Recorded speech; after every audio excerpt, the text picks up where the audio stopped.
succession planting and interplanting. When? Okay. This week on the Vegetable Garden Elves, we'll be talking about succession planting and interplanting. Take it away, Stu. All right. So, succession planting is when you plant, for instance, a short row of radishes every week, so that you will always have fresh radishes and never have too many. You can also plant like a row of lettuces every 2 weeks, which is a good thing. Now, I this year took it a step further with I planted these 4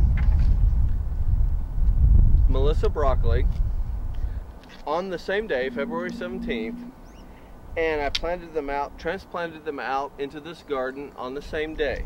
I covered 2 of them with a belle cloche. You can see that these 2 are much larger than these 2. I have accelerated their growth with a plastic water bottle. You can use a milk jug, you can use a pop bottle, it doesn't matter. Just by having a small plastic covering that's vented, they'll grow faster. So this is an intensive garden. It has some aspects of Mel Bartholomew's ideas from the square foot gardening, and it's also what we talked about at the very beginning, interplanting.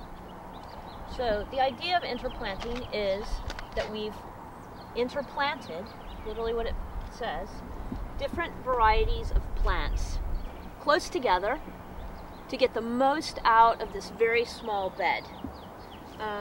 We have a few varieties of lettuce, we have radicchio, we have spinach, we have onions, we have choy choy, we have mizuna, and we have, what's this? That's cauliflower. And we have cauliflower. So why do we plant stuff like this, Stu?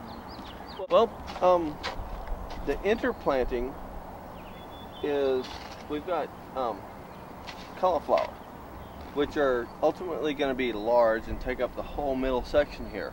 But I've also transplanted in here red mizuna, bok choy, red bok choy, and these plants, for instance, this is actually already table size for a small bok choy, but they'll get a little bit bigger, and all this will come out except for the cauliflower.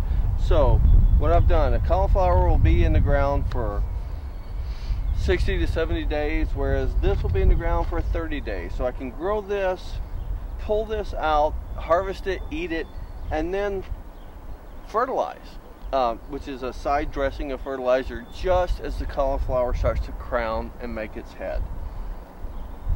So what about our lettuce?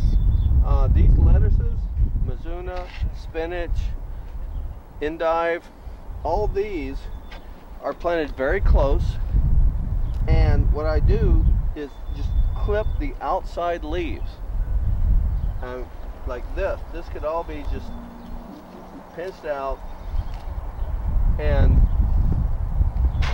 because they're planted so close and fertilized really well, grown intensely, as you harvest the outside leaves, the plant will continue to produce from the crown.